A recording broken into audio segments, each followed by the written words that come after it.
ৰাজ্যত আকৌ বুৱাৰী পলায়নৰ ঘটনা। স্বামী ঘৰত নথকাৰ সুযোগ লৈ পলায়ন কৰে বুৱাৰী। তাই আকৌ 3 সন্তানৰ মাতৃ। অভিযোগ উঠিছে টকা পইচাৰ লগতে সোণৰ অলংকাৰ লৈ পলায়ন কৰিছে। এতিয়া শুনক সবিশেষ। মৰিগাঁও জিলাৰ মেকেৰবেটা আৰক্ষী থানাৰ অন্তৰ্গত শিল্পগুৰি গাঁৱৰ এগৰাকী বোৱাৰীয়ে পতিগৃহত নথকাৰ অৱস্থাত ধন লৈ পলায়ন কৰাৰ অভিযোগ উত্থাপন হৈছে আৰু উক্ত ঘটনাক লৈ অঞ্চলটোত তীব্ৰ চাঞ্চল্যৰ সৃষ্টি হয়। জানিব পৰা মতে শিল্পগুৰি গাঁৱৰ ৱাহেদ আলীৰ পুত্ৰ আনাৰুল হকৰ লগত বটাডোবাৰ চমকা গাঁৱৰ মফিদুল ইছলামৰ কন্যা মিনাৰা খাতুনৰ লগত 7 বছৰ পূৰ্বে বিয়া হৈছিল। দুয়োৰে মাজত সুখৰ সংসাৰ আৰম্ভ হৈছিল। 3 গৰাকী সন্তানৰো জন্ম হৈছিল। দুখৰ বিষয় যে যোৱা 23 জানুৱাৰীৰ নিশা ঘৰত কোনো নথকাৰ সুযোগ লৈ পত্নী মিনাৰা খাতুনে 45,000 টকা, এটা ৰেডমি মোবাইল ফোন আৰু সোণৰ অলংকাৰ লৈ পলায়ন কৰাৰ এক অভিযোগ উত্থাপন হৈছে।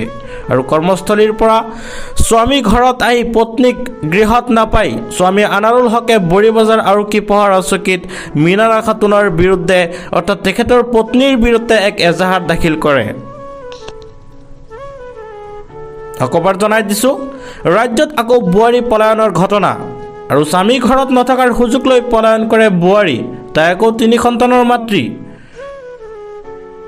ঘটনাটো মানে যোৱাকালি সন্ধিয়া 4টামান বজাত মই লাইনৰ কাম কৰোঁ। লাইনৰ কাম কৰোঁতে মানে তেখেতে মোক ফোন কৰিলে। কোনে ফোন কৰিলে? মোৰ ঘৈণীয়েক। তুমি ক'ত আছা? মই কৈছোঁ মই কামত আছোঁ। তেখেতে কৈছে কি মই মাকৰ ঘৰত আহিলোঁ। মই কৈছোঁ কিয়? তোমাৰ ঘৰত আৰু নাথাকোঁ। দুটা, এটা 5 বছৰ আৰু এটা 3 বছৰ। ক্লাছ 1ত পঢ়ি আছে তেখেত। মানে তাৰপিছত লগ মই ঘৰত আহিলোঁ। আহি পেলাই চাইছোঁ ঘৰটো মানে চৌকেছৰ তলাখন ভঙা। মানে চৌকেছখন মই মেলি চাইছোঁ, মানে কিবা ভোটাৰ ID, আধাৰ কাৰ্ড, পান কাৰ্ড আৰু গাড়ী কাগজ আছিলে, এইটো নাই। এইটো মানে লৈ গুচি গ'ল। এইবিলাক লৈ পেলাই গুচি গ'ল। তাৰপিছত মই লগ ফোন কৰিলোঁ। ফোন কৰি পেলাই কৈছোঁ কি হ'ল, তুমি ক'ত আছা? মই মাকৰ ঘৰত আহিলোঁ, মই আৰু নাযাওঁ, মোক ডিপ'জিট দিয়া। মই কৈছোঁ ডিপ'জিট দিব লাগে, কি দিব লাগে সেইটো পিছৰ কথা, তুমি আহাচোন। নাই মই নাযাওঁ বুলি কৈছে। নাযাওঁ হেৰি আৰু বস্তুখিনি নিচে মানে সোণৰ জেওৰ আছিলে, ৰূপৰ আছিলে, এইকেইটা লৈ গ'ল। কেছ আপোনাৰ 45,000 টকা লৈ গ'ল। আৰু মই নিজে হাতে কেছ দি পেলাই তেখেতৰ ঘৰত নি পেলাই 1 মাহ আগত টকা 50,000 দিছিলোঁ। এইটো মই প্ৰুফ আছে। ছাৰ মানে বৰিবজাৰ আৰক্ষী চকীত মই গৈছিলোঁ।